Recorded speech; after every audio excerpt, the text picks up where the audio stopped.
Hello guys, welcome to our channel అమ్మ ముచ్చట్లు. ఈరోజు మన ఛానల్లో రెసిపీ వచ్చేసి వెజ్ పులావ్ కోసం ఫస్ట్ బొగానాలో ఆయిల్ వేసుకొని దాంతోపాటు మసాలా దినుసులు కూడా వేసుకోవాలి.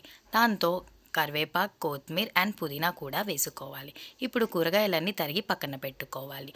ఒకదాని తర్వాత ఒకటి మన డిష్లో యాడ్ చేసుకోవాలి. Carrot, capsicum, onions, potatoes, beans and మన దగ్గర ఒకవేళ పీస్ ఉంటే కూడా యాడ్ చేసుకోవాలి. దాని తర్వాత బాగా కలుపుకోవాలి.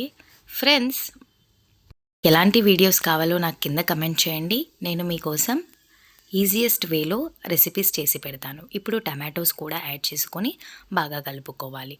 ఇప్పుడు అల్లం వెల్లుల్లి పేస్ట్ కూడా వేసుకోవాలి. బాగా ఒకసారి మిక్స్ చేసుకోవాలి. మిక్స్ చేసుకున్న తర్వాత హై ఫ్లేమ్లో ఉన్నదాన్ని మనం ఒకసారి లో ఫ్లేమ్లోకి పెట్టుకోవాలి. ఎందుకంటే మన వెజిటేబుల్స్ అన్నీ మగ్గుతాయి కనుక.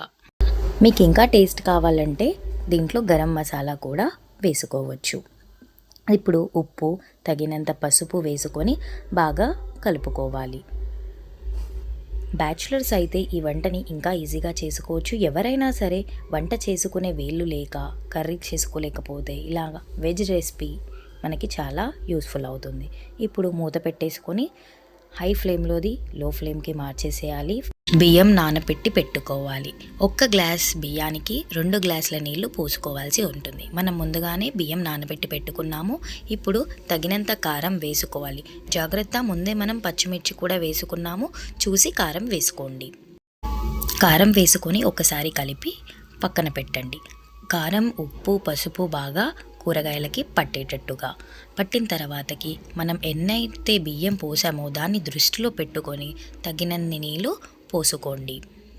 నేను చేసే వంటలన్నీ మీకు బాగా ఈజీగా అనిపిస్తాయి. నేను చేసే మెథడ్ని మీరు ఫాలో అవ్వండి. నీళ్ళు బాగా మరిగేంతవరకు పెట్టుకోవాలి కనుక మూత పెట్టుకొని పక్కన పెట్టుకోండి. నీళ్ళు బాగా మరుగుతాయి.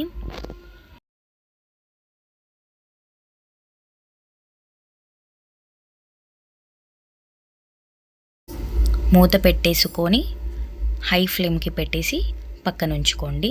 ఇప్పుడు ఈ టైంలో మనం ఆల్రెడీ కడిగి పెట్టుకున్న నానబెట్టుకున్న బియ్యాన్ని బాగా కడుక్కొని ఒకసారి మరిగే టైంలో బియ్యాన్ని వేయండి. బియ్యాన్ని నీళ్ళల్లో వేసిన తర్వాత ఒకసారి కలిపేసుకొని మూత పెట్టేసుకోండి. ఒక 10-15 నిమిషాలలో వేడి వేడి వెజ్ పులావ్ అనేది రెడీ అయిపోతుంది. మీరు కూడా ఒకసారి ట్రై చేసి మీకు ఎలా వచ్చిందో నాకు కింద కమెంట్ చేయండి. నాకు మీ సపోర్ట్ కావాలి అండ్ మీకు ఎలా వచ్చిందో నాకు కమెంట్ చేసిన తర్వాత అలాగే లైక్, షేర్ అండ్ సబ్స్క్రైబ్ చేసుకోండి. అండ్ పక్కనే ఉన్న బెల్ ఐకాన్ని కూడా క్లిక్ చేయండి. థ్యాంక్ యూ ఫర్ వాచింగ్ అమ్మ ముచ్చట్లు.